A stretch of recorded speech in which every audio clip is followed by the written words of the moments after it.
ዛሬ መጋቢት 27 ዓመቴ ባላቸው ከሚከበረላቸው ቅዱሳን መካከል የመነኮሳት አለቃ እየተባሉ የሚጠሩት የአባ መቃርስ ታሪክ በተወሰነ መልኩ እንመልከት። በአንድ ወቅት የጸለዩ ሳለ ዘመሚት ነክሳቸው ገደሏት። በመግደላቸውም ተጸጽተው ዘመሚቶች ባሉበት ቦታ ሄደው ለ6 ወር ስጋቸው በዘመሚቶች እንዲበላ አደረጉ። ከ6 ወር በኋላም ወደ ገዳሙ ሲመለሱ የሄዱበትን ያወቀ ማንም አልነበረም። ሁለተኛው ታሪክ ደግሞ በዋሻቸው ውስጥ እያኖሩ ሳለ አንዲት ሴት እናት ጅብ መጣችና ልብሳቸውን ጎትታቸው ወደ ዋሻዋ ወሰደቻቸው። እዛም ውስጥ 3 ግልገሎችን አወጣችና ሲያቀርብ ብሏ ሲያያቸው ሶስቱም አይነ ስውሮች ናቸው።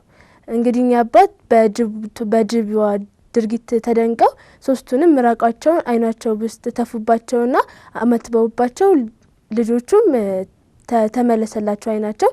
እናቲቱ ጅብም ተደስታ የበጋ ጎዛ በርክታላቸዋለች። እሳቸውም እንደ መኝታነት ተጠቅመውበታል። እንግዲህ የአባ መቃርስ ታሪክ ከብዙ ጥቂቱን 2ቱን ብቻ ነው የነገርኳችሁ። እናንተም ብታነቡ በጣም ብዙ ታሪክ ማግኘት ትችላላችሁ ማለት ነው። እሺ አሁን እንግዲህ ቀጣዩ ዝግጅታችን የሚሆነው የኔ ውሎ ነው። ምን ያስቀኘናል? ተከታትለን እንመለስ።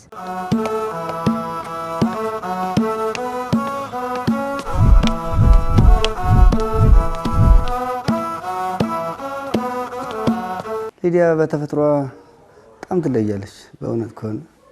ምክንያቱም በቃ በራሷ መንገድ የምትሄድ መካሪ ማትፈልግ መካሪ የልጅ መካሪ በእውነት ከሆነ እውነት እግዚአብሔር በሚያውቀው አንድ ቀን ለትንሹ አሁን ለታላቋ አስጠኝ ቀጥሬ ነበር።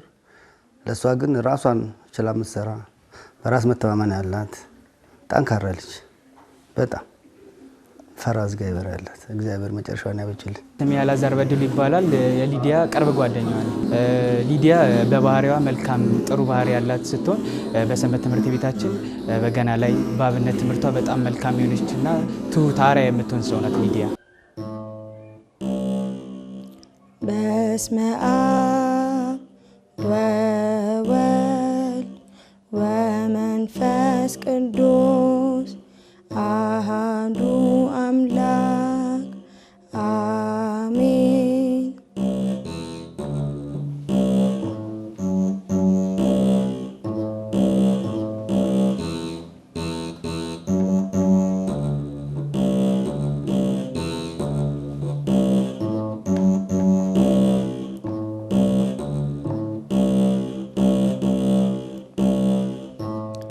ኢትዮጵያ ሆይ ተነሽ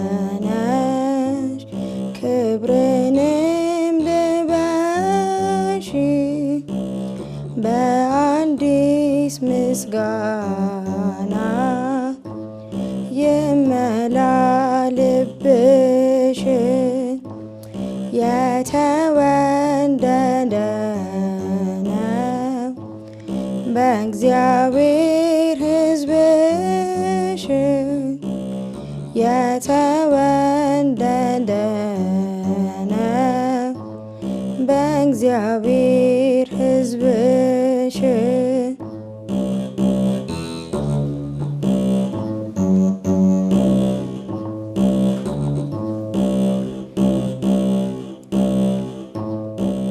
ንብረቱ ጠፊ ነው ከንቱ የማይረባ በግፍና ቅሚያ በዓመት ሲገነባ ሲሳይሽ ብዙ ነው ከአምላክ የተሰጠሽ በረከት ለማግኘት መስራት ነው ጠንክረሽ። ኢትዮጵያ ሆይ ተነሽ ክብርንም ልበሺ በአዲስ ምስጋና ይመላ ልብሽ የተወደደ ነው በእግዚአብሔር ሕዝብሽ የተወደደ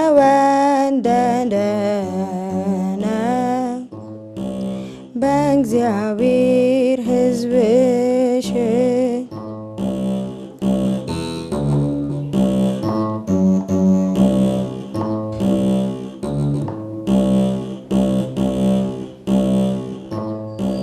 ያዛም ብልጽግና አያስቀናሽ ፍጹም ኃላፊ ጠፊ ነው ምኞቱም ዓለሙም ደመና ነውና ይበናል በቅጽበት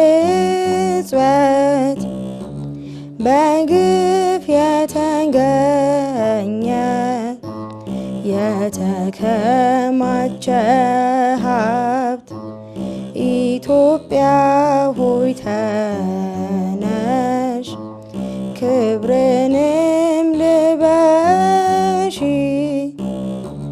በአዲስ ምስጋና ይመላ ልብሽ የተወደደ ነው በእግዚአብሔር ሕዝብሽ የተወደደ ነው በእግዚአብሔር ሕዝብሽ።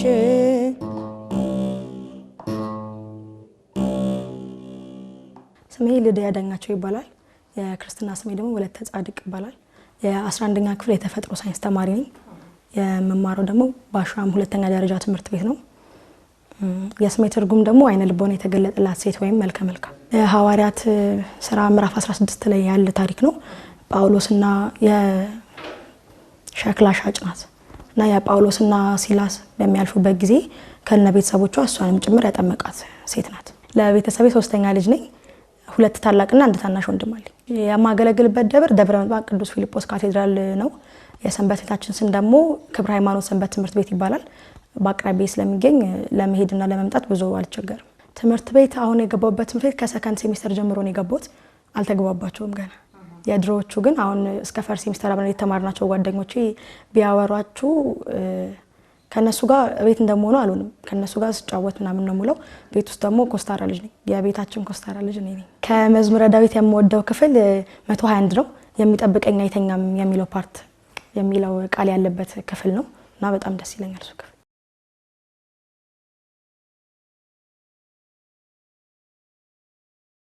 የኔ ቀን ውሎ የሚጀምረው 11 ሰዓት ነው የምነሳው ጠዋት። ኪዳን እንሄዳለን ከጓደኞቼ ጋር። ኪዳን መሄድን ስናስበው አንደኛ ሌሊት ነውና እዚህ የፊልጶስ ደግሞ መቃብሩ ጋር ቅርብ ነው ለቤተክርስቲያኑና ቤተክርስቲያኑና መቃብሩ የተለያየ ነው እና እኛ ምናልፈው በመቃብሩ በኩል ስለሆነ ጅቦች ይወጣሉ እና ጅቦችን አግኝተን ምናምን ነው የምናልፈው እና አንዳንዴ ሁላ በቃ ይቅርብን በተከታታይ ጅብ ስናገኛም ይቅርብን ምናምን ብለን እንተውበታልና ይቅርብኝ ብዬ ማልፍበት ቀን እንኳን ትምህርት ቤት የሆነ ነገር ይፈጠራል። እኔ ማልፈልገው ነገር ይፈጠራል። ኪዳን ሲሄድና ኪዳን ሳልሄድ ያለው ውሎ በጣም የተለያየ ውሎ ነው የሚሆነው። ከኪዳን ከተመለስን በኋላ ቤት ውስጥ ነው ጸሎት ማድረገው ከታናሽ ወንድሜ ጋር። አንዳንዴ ደግሞ ብቻዬን ጸሎት እናደርግና አንዳንዴ እሱ ቀድሞኝ ተነስቶ ጸሎት ስለሚያደርግ ብዙ ጊዜ አይጠብቀኝምና እኔን ጸሎት ማድረገው ብቻዬን። ሰብህቦ ለእግዚአብሔር ስብሐት አዲስ ሰባቲው በማህበረ ጻድቃኑ ይትፌሳ እስራኤል በፈጣሪሁ ወደ ሪቀ ጽዮን ይታሰዩ በንጉሶሙ ወይሴብሑ ለስሙ በትፍስሕት በከበሮ በመዝሙር ይዘምሩ ሎቱ እስመ ሰምረ እግዚአብሔር ለሕዝቡ ወያልዔሎሙ የዋሃን ባድኖቱ ይትሜክቡ ጻድቃን ለክብሩ ወይታሰዩ በዲበ ምስካቢሆሙ ወያልዔሎሙ ለእግዚአብሔር በጉራይቶሙ ሳይፍ በክሌ አፍሁ ውስተ ደዊሁ ከመ ይግበር በቅለ ውስታዛ ወከመ ይዛለፈሙ ለሕዝብ ወከመ ይሰሮሙ ለነገሥቶሙ በመዋዕቀት ወለክቡራሙ ሰብህቡ በከበሮ ሰብህቡ በአውታር ወበንዚራ ሰብህቡ በጸናጽል ዘሰናይ ቃሉ ሰብህቡ በጸናጽል ወዘይባቤ ኩሉ ነፍስ ይሴብሑ ለእግዚአብሔር ንዑስ አነ እምኀያው ወበሬዛ በቤታዊ። ብዙ ጊዜ ቁርስ አልበላም ጾም ስለሚሆን ዩኒፎርሜን ለብሼ እወጣለሁ። ስመለስ ነው ከትምህርት ቤት ስመለስ ከወንድሜ ጋር እሱ ከትምህርት ቤት ሲመለስ ብዙ ጊዜ እኩል ስለምንደርስ እሱን ማስጠናት እና የራሶችን ትምህርቶች ማጥናት ጀምራለሁ። አሁን ደግሞ ቀጣይ ኢንትራንስ ስለሆነ ከ9 ጀምሮ መከለስ ጀምረናል ከጓደኞቼ ጋር። ብዙውን ጊዜ ብቻዬን ነው ማጠናው። በጣም ወደው ትምህርት ማትስ ትምህርት ነው እና አስተማሪዎቼ ናቸው እንደወደው ያደረጉኝ። እስካሁን ድረስ ካገኟቸው ማትስ አስተማሪዎች ውስጥ እንዲያስጠላኝ ያደረገ አስተማሪ የለም። ትምህርትን ደግሞ የሚወስነው አስተማሪሽ ነው።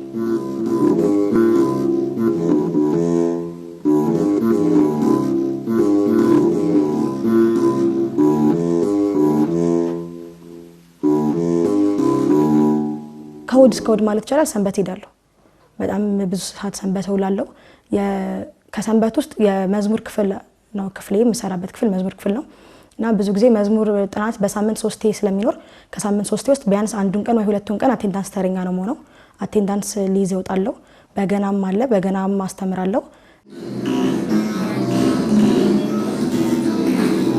የሰንበቱ ላይ ቅዳሜና እሑድ እኛ ጋር ለሁለት ነው የሚከፈለው። ህፃናትና አዳጊ አለ፣ ከዛ ደግሞ ወጣት ክፍል አለ። ወጣት ክፍል 5 ክፍሎችን ይዛል፣ ህፃናትና አዳጊ 5 ክፍሎችን ይዛል። 5 ዓመት ማለት ነው። አሁን እኔ ሳልሳይ ተማሪ ነኝ። ሳልሳይ ተማሪ ማለት የ8ኛ ዓመት ተማሪ ነኝ። የምንማረው ቅዳሜ ከ10 ሰዓት እስከ ማታ 1 ሰዓት ነው። እሑድ ደግሞ ከጠዋት 4 ሰዓት እስከ 7 ሰዓት ድረስ ነው።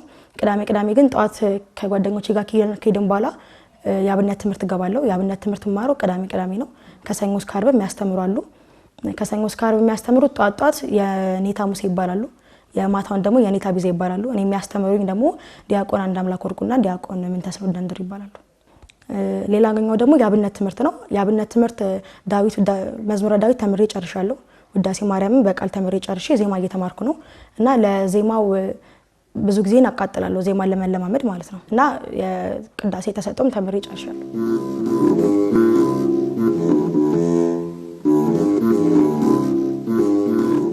አንቲቤቱ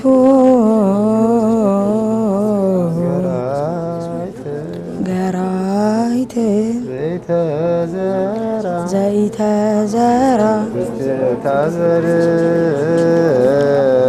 ውስቴ ታዘር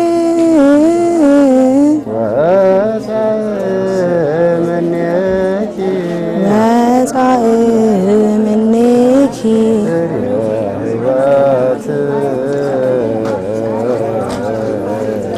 ፍሬ ሕይወት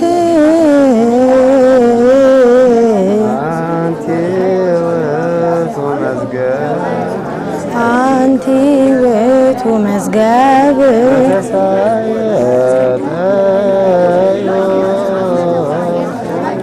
ዘተሳየጠ ዮሴፍ ወረከበ በውስቴታ ባህር የዕንቋ ክቡረ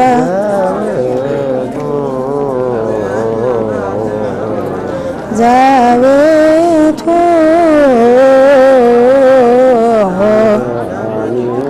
መድኃኒነ ኢየሱስ ክርስቶስ። ሶስተኛ ልጅ ነኝ እንደነገርኩ የቤቱ የሶስተኛ ልጅ ነኝ። ታናሽ ወንድሜ ስላለ ብዙ ጊዜ ለቤት ውስጥ የምሰራው ስራ ታናሽ ወንድሜ ማስጠናት ወይ ደግሞ እሱን ማዘጋጀት ነው እንጂ የተለየ ስራ አልሰራም። እና ቤት ውስጥ አሁን እነሱን ብጠይቂያቸው ሊሰጡሽ የሚችሉት ምላሽ ቢኖር ኮስታራ ነኝ፣ ሌላ ጎበዝ ተማሪ ናት ሊሉ ይችላሉ። እና ቤት ውስጥ ደግሞ ስለማልሰራበት ምክንያት ቤት ውስጥ እኔም እንድሰራ አይፈልጉም። ማለት ትኩረቴን ጥናት ላይና አገልግሎት ላይ እንዳደረግ ብቻ ነው የሚፈልጉት። ቤት ውስጥ ስራ ከምሰራ ሄጄ ባጠና ለነሱም ተመራጭ ስለሚሆን ሄደሽ አጥኚ ነው የሚሉኝ ማለት ነው። ጌዲዮን አቤት። እና ቶሎ በል ወደ ገና ሳልሄድ ላስጠና። መጣሁ።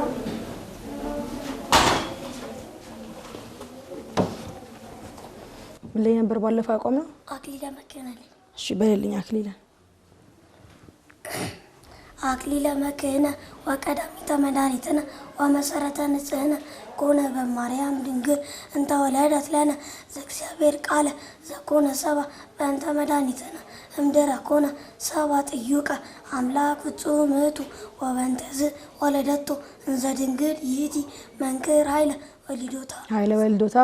ወሊዶታ ዘኢይትነገር ሰአሊ ለነ ቅድስት እስመ በፈቃዱ ወበስምረተ አቡ ወመንፈስ ቅዱስ መጻ መጻ ዋዳነነ ዋዳነነ እስኪ በለው እስመ ፈቃዱ ወበስፈረታው መንፈስ ቅዱስ መጻ ዋዳነነ አቢ ውእቱ ስብሐተ ድንግልናኪ ኦ ማርያም ድንግል ፍጽምት ረከብኪ ሞገሰ እግዚአብሔር ምስሌኪ አንቲ ውእቱ ሰዋስው ዘርአ ያዕቆብ ምድር ዘይበጽሕ እስከ ሰማይ በመላእክት እግዚአብሔር ያርጉ ወይ ወርዱ ውስቴታ ሳሊ ለነ ቅድስት። ለዛሬ በቃ ቀጣይ ያለውን ፓርት ለማምደት ጠብቀኝ።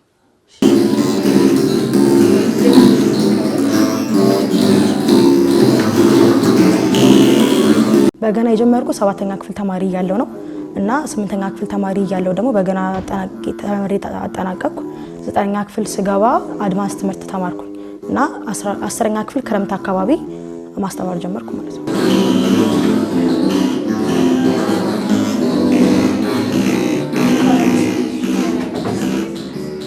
እንዴት አላችሁ? ምን ላይ ነበር ያቆመው? አብረን እንዳለን ማለት ነው።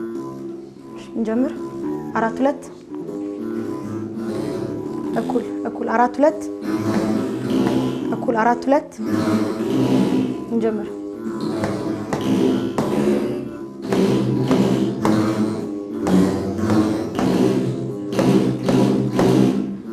አሁን ደግሞ በድምጽ እንለዋለን። ጮክ ብለን ሁላችሁ እንጀምር።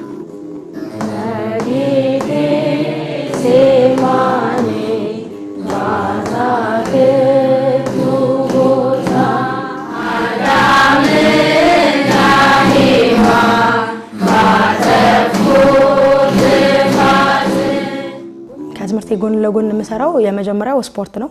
ስፖርት የጀመርኩት በ4ኛ ክፍል እያለሁ ነው። እናም አባቴን ያስገባኝ አልገባም ብዬ አልቅሼ ነበረ። አባቴን ያስገባኝ ከታናሽ ወንድሜ ጋር እና አሁን ጥቁር ቤልትና ፈርስ ዳን ባለቤት ነኝ። የምሰራው በአቅራቢያዬ ነው። ብዙ ጊዜ ስፖርት በብዙ አንግል ስታየው ለጭንቅላትም፣ ለአስተሳሰብም፣ ለራስ መተማመን በጣም አስፈላጊ ስለነበር በዛ ምክንያት ሳልወድ በግድ አስገድጃት ነው ያስገባሁት። ግን አሁን ፍቅሯ የመጨረሻ በጣም ያው ምክትል አሰልጣኝ ድረስ ደርሳለች። እንግዲህ ስፖርትና መንፈሳዊነትን ስገልጸው ስፖርት ስንሰራ የመጀመሪያው የስፖርት ህግ ስነ ምግባር ነው። ስነ ምግባርን መስጠት ነው። ሁላ ስፖርት ስንሰራ ወይ ደግሞ ተደባዳቢ ፊት ለፊታችን ካለ እሱን ከመምታት ይልቅ የመጀመሪያው ህግ ሩጥ ነው። ከሮጥክ በኋላ ካጣክ ወይ ደግሞ አማራጭ ካጣሽ ነው መከላከል እንጂ እነሱ ማጥቃት አይፈቀድም በመጀመሪያ ማለት ነው። ለዛም ነው ከምንሰራው ስራ 90% መከላከል ነው እኛ የምንሰራው ከማጥቃት ይልቅ። ስፖርትና መንፈሳዊነት አይጋጭም፣ በምንም አይጋጭም።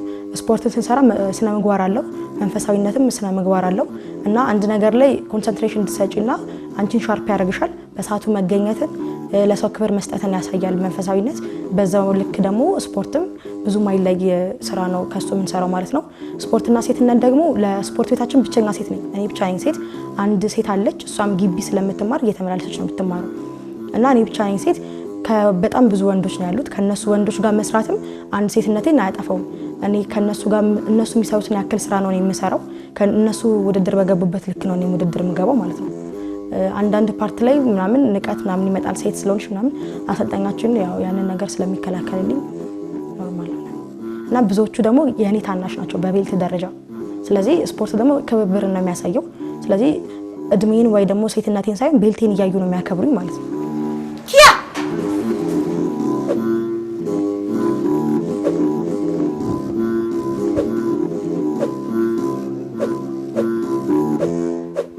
ብዙዎች ስፖርተኛ እንደ ተደባዳቢ ያስቡታል። ነገር ግን ማንኛውም ሰው ስፖርት የሚሰራው ለመደባደብ ወይ ደግሞ ሰዎችን ለማጥቃት ሳይሆን የራስን ጤንነት ለመጠበቅና እንዲሁም ደግሞ አጥቂ ባገኘን ቁጥር እነሱን ለመምታት ወይ ለማጥቃት ሳይሆን ራስን ለመከላከል ነው። ውድድር ላይም ደግሞ የምንገባው እንዲሁ ተጋጣሚዎቻችንን ደብድበን ወይ ደግሞ ጉዳት አድርሰንባቸው ለማሸነፍ ሳይሆን የኛ ዓላማ ነጥብ በማስቆጠር ሜዳሊያን ወይ ዋንጫ መሰብሰብ ብቻ ነው።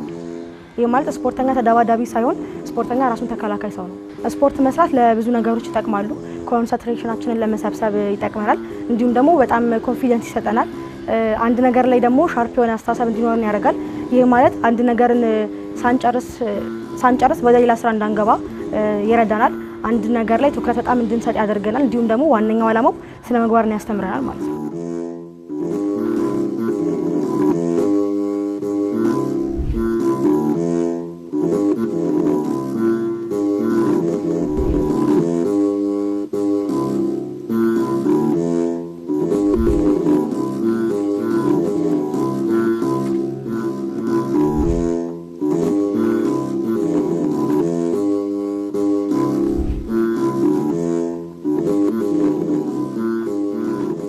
ስፖርት የጀመርኩት እንደነገርኩሽ 4ኛ ክፍል ነው። ከ8ኛ ክፍል ጀምሮ ስምንተኛ ክፍል ጀምሮ ውድድር መግባት የጀመርነው እና ከዛም በኋላ ሜዳሊያዎችም አግኝተናል። በስፖርት ሁኔታ ላይ አንድ ጊዜ እግሬን ተሰብሬያለሁ። እግሬን የተሰበርኩበት ምክንያት ፈተና ነበረን፣ የዳን ፈተና ማለት ነው። የዳን ፈተና ስፈተን ነው እግሬን የተሰበርኩት። እናም ከዛም በኋላ ከሳምንት በኋላ እንደ አዲስ ተፈትኜ ተመልሼ ዳኑን አግኝቻለሁ። የምሰራው ወርልድ ቴኳንዶ ነው። በወርልድ ቴኳንዶ ብዙ ቤልቶች አሉ። ከነዛ ቤልቶች ውስጥ የመጨረሻው ቤልት ጥቁር ቤልት ነው። ከዛም በኋላ አንደኛ ዲግሪ ወይ አንደኛ ዳን፣ ሁለተኛ ዲግሪ፣ ሁለተኛ ዳን እያለ ይቀጥላል ማለት ነው። የመጨረሻውን ቤልት ጥቁር ቤልት ይዤ የመጀመሪያውን ዳን ወይ ደግሞ የመጀመሪያውን ዲግሪ ይዣለሁ ማለት ነው።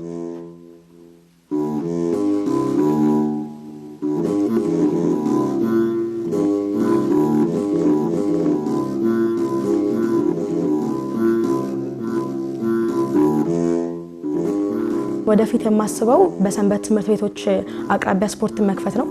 ህፃናት ላይ በጣም መስራት ፈልጋለሁ። ህፃናት ላይ መስራት የምፈልገው በዓለማዊም በመንፈሳዊም ነው እና ብዙ ሰንበት ተማሪዎች ህፃናት የሚመጡት ሰንበት ትምህርት ቤት ለብዙ ትኩረታቸው የሚስብ ብዙ ነገር አለ። ነገር ግን ህፃናት ስፖርት ይወዳሉና በሰንበት ቤታችን ስፖርት ቢጀመር ለምሳሌ ህፃናቱን አንድም ማበልጸግ ነው፣ ሁለተኛ ደግሞ ቤተክርስቲያንን ጠባቂ ነው እንጂ የሚሆን ተደባዳቢ አይሆንም። እኔ አሁን ሰንበት ተማሪ ባልሆን ኖሮ ስፖርቱን ብቻ ቢሆን የሚሰራው ስነ ምግባሩን ከሰንበት ትምህርት ቤት ከስፖርት ቤት ይልቅ ስነ ምግባሩን ሰንበት ትምህርት ቤት ስለሆነ ማገኘው የተለየ ወይ እኔ አሁን ያለበት ቦታ ላይ አልኖርም ነበር። እናም አሁን ላልኩሽ ለመማራቸው እና ወደፊት ለመሆነው እቅድ እንኳን እንዳቅድ ያረዳኝ ክብረ ሃይማኖት ሰንበት ትምህርት ቤት ነው። ብዙ መምህራኖች አሉ። በጣም ብዙ እኔ እነዚህ ደረጃ ላደረሱኝ መምህራኖች አሉ። በጣም ብዙ ጊዜ አብነት ትምህርቱን ሳቋርጥ እንደ አዲስ ስቆጣ ስጀምር ነው የቀጠልኩት። በዚህም ደግሞ ዲያቆን አንድ አምላክ ወርቁ አንድ አምላክ ፍቃዱ ነው እዚህ ድረስ ያደረሰኝ ማለት ነው። እያስተማረ ሊቀ ጠበብት የኔታ ሙሴና የኔታ ቤዛም እያስተማሩ እዚህ አድርሰውኛል። የቅዳሴውን ተሰጥኦ ደግሞ የተማርኩት በየኔታ ፍሬዘር ነው። አሁን በእኛ ደብር ወይ በእኛ ጥቢያ አይገኝም፣ የኔታ አይገኝም። እዚህ ለመድረሴ በጣም ብዙ አስተዋጽኦ ያደረገልኝ ሰዎች አሉ። ከመምህራኖች ጀምሬ ኤሌመንተሪ የተማርኩበት ትምህርት ቤት ጀምሮ የተማርኩበት አስተማሪዎች እዚህ ደረጃ እንድደርስ አድርሰውኛል ማለት ነው። ቤተሰቦችንም ጭምር ማለት ነው። እና ታላቅ እህቴ በጣም በብዙ ነገር ነው የምትረዳኝ። በጣም በብዙ ነገር ትረዳኛለች ታላቅ እህቴ። ዜማም ስለማመድ ሊሆን ይችላል፣ ሰንበትም ፈተና ኖሮ ላጠና ሊሆን ይችላል፣ ታስጠናኛለች። በብዙ ነገር ትረዳኛለች። እስከ 7ኛ ክፍል 6ኛ ክፍል ታስጠናኝ ነበረ። ከዛም በኋላ ነው በራሴ ማጥናት የጀመርኩት ማለት ነው። ሰንበት ተማሪ ባልኖሮ መጀመሪያ ማጣው ራሴን አሁን ያለሁበትን ራሴን አላገኘውም ነበረ። ሌላ ልድያ ነበር የምትሆነው። ሁለተኛ ነገር ደግሞ የስሜን ትርጉም ሳይሆን የስሜን አጻጻፍ ራሱ ሊዲያና ልድያ መሆኑን የለየሁት በሰንበት ትምህርት ቤቴ ነው። እንዲሁም ደግሞ አሁን ያሉኝን ወንድምና እህቶችን አላገኛቸውም ነበረ። በጣም ብዙ ወንድምና አትርፌያለሁ። በጣም ብዙ እውቀቶችን አትርፌያለሁ። እናም ስለ ሰንበት ትምህርት ቤት ሲወራ ወይ ደግሞ ስለ ኦርቶዶክስ ሲወራ በኩራት እንዳወራ ወይም እርግጠኛ ሆኜ እንዳወራ አድርገውኛል ማለት ነው።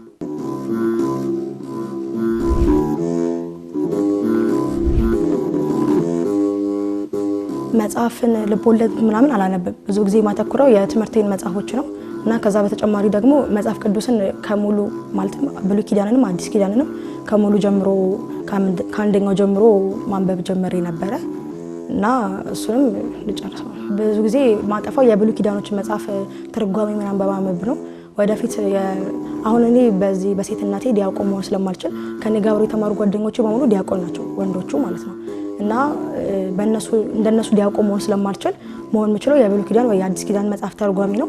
እና የብሉይ ኪዳን መጽሐፍት ደግሞ በጣም ስለሚማርኩ ታሪካቸው የብሉይ ኪዳን ትርጓሚ ላይ ጊዜ አጣ። ከሊዲያ እንዲወርሱ የምንማረው ነገር ሰዓትን በአግባብ መጠቀም ማለትም ዓለማዊ ትምህርቷ ላይም ስፖርትም ትሰራለች። ስፖርቱንም በስትክክል እንድትጠቀምና በሰንበት ትምህርት ቤትም አገልግሎቱንም የሰንበት ትምህርት ቤቱንም ትምህርት ሰዓት መድባለት ሰዓታት በስትክክል የምትጠቀም ተማሪ ናትና ከእሷ ሰዓትን በአግባቡ መውሰድ እንማራለን። እግዚአብሔር ሁሉ ነገር እሱ በፈቀደው ነው የሚሆነው። ሰንበትማ ከምንም በላይ እኔ በእኔ አይቼዋለሁ። ልጆቹ ያው በዚህ እድሜያቸው ካልቆረምን የሚሉ ሰዎች ናቸው። ሊዲያም ቆርባለች፣ ታላቋም ቆርባለች፣ ትልቁም አለ። ለዚህ ታነጸው የኔ አሁን ትልቋ ልጅ ደብረ ታቦር ነበረች ዩኒቨርሲቲ ሄዳ ብዙዎቹ ሲፈሩ እሷ ግን እግዚአብሔርን ተማምና ነው ለዚህ ደረጃ ደረሰችውና በእውነት ከሆነ ሰንበት ትምህርት ቤት በተለይ በዚህ ዘመን በጣም ከምንም በላይ አስፈላጊ ጉዳይ ነው። ፈሪሃ እግዚአብሔር የሚሰድበት ልጆች ታንጾ የሚያርጉበት ነው። ከትምህርት ጋር ይጋፋል ማለት ሊዲያ ማየት ነው። ከስፖርቱም አለችበት፣ ከሰንበት ትምህርት ቤት አለችበት። ዳዊት ጨርሳለች። ያው ዜማውንም አሁን ታንቆረቁረዋለች። ለትንሹ ማሪያ ሆናለች። ስለዚህ ሰንበት ትምህርት ቤት ከትምህርት ጋር ይጋፋል ማለት ጊዜን በአግባቡ መጠቀም ነው እንጂ ሰንበት ትምህርት ቤት በአሁኑ ሰዓት በጣም በተለይ በዚህ ዘመን በጣም አስፈላጊ። ከሊዲያ የሚያስገርመኝ ነገር በጣም ችኩል ናትና ነገሮችን ፈጥና ነው የምትረዳው እና በጣም ጠያቂ ናት እና ክፍል ውስጥ በምንማርበት ሰዓት ሁሉ ጊዜ የእሷን ሀሳብ ካለች አለች። ጊዜን በአግባቡ የምጠቀም አይነት ሰው አይደለም፣ ግን ቢያንስ ያልኩትን ነገር አፈጽማለሁ ማለት ካልጨረስኩት አልተኛም። ለምሳሌ እስከ 5 ሰዓት ነው አጠናለሁ ካልኩኝ ግን እስከ 5 ሰዓት የሆነ ነገር እያልኩ ሰዓቴ ከሄደ 5 ሰዓት ሆነ ብዬ አልተኛም። ማለትም ማጠናውን ነገር ጨርሼ ነው የምተኛው እና የመጽሐፍትን ምናምን ደግሞ ትርጓሜ ምናምን ከዩቲዩብ ላይ እያወረድኩ ነው የምሰማው። ለሊዲያ የምመኝላት ነገር በገና ላይ ከዚህ ካለችበት በጣም ከፍ እንድትልና በዓለማዊው ላይ በስፖርቱ ትልቅ ደረጃ እንድደርስበት እመኝላታለሁ። ያሉኝ ጓደኞቼ ከጓደኛ በላይ እህት ወንድም የሆኑ ጓደኞች ነው ያሉኝ እና ከነሱ ጋር በምናወራበት ጊዜ ምናምን እነሱም የኔን ሀሳብ ስለሚደግፉ እንደዛ አይነት ጓደኛ የለኝም። ተቃራኒ ከኔ ሀሳብ ተቃራኒ የሆነ ጓደኛ የለኝም እና የምናቃቸው በቅርብ የምናቃቸው ሰዎችም ያቻ ግፊት የሚያጠቃቸው ምናምን ካሉ ጥሩ ጓደኞች ስላሉን ከነሱ ጋር ሄደን ልንመክራቸው ሞክረን ብዙ ጊዜ እናውቃለን።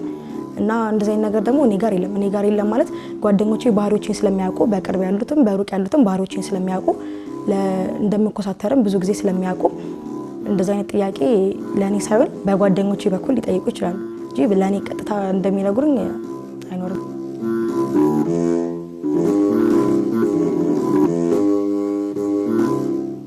እኔ ተኝቼ መነሳት አልችልም። ከተኛው በኋላ ተነስቼ ማጥናት ወይ ሌሊት ተነስቶ ማጥናት አልችልም። እስከ 6 ሰዓት እስከ 7 ሰዓት አጠናና ግን መተኛት ይችላል።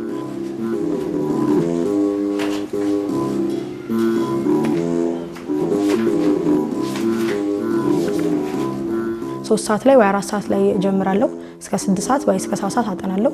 አንዳንድ ጊዜ ደግሞ በጣም ብዙ ፖርሽን ኖሮብኝ ነገ ፈተና ከሆንኩኝ አነጋለሁ ማለት ሙሉ ሳጠና አድርና ትምህርት ቤት ከተፈተንኩኝ በኋላ ቤት ስለሚያውቁ እንደማነጋ ስለሚያውቁ አስፈቅደውልኝ ቤት መጥቼ ተመልሼ እተኛለሁ ማለት ነው።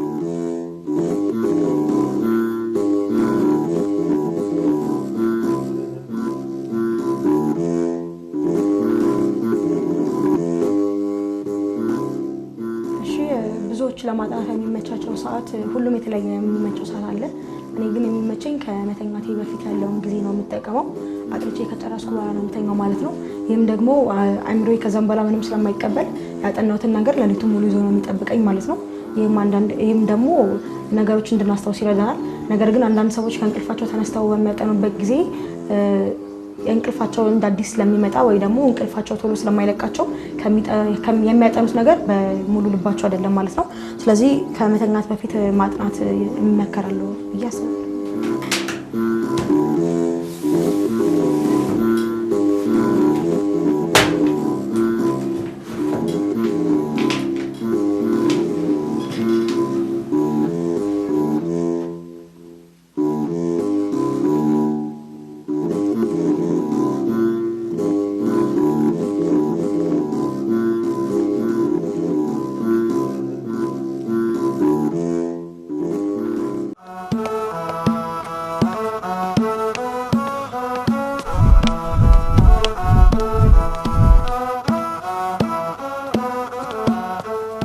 እሺ ተመልካቾቻችን ከዝግጅቱ ተመልሰናል። በዝግጅቱ ብዙ ቁም ነገርና ትምህርት እንዳገኛችሁበትም ተስፋ አደርጋለሁ። በዚህ ዝግጅት ላይ ተሳተፉ ሁሉ እግዚአብሔር አምላክ ቃልዎትን ያሰማልን።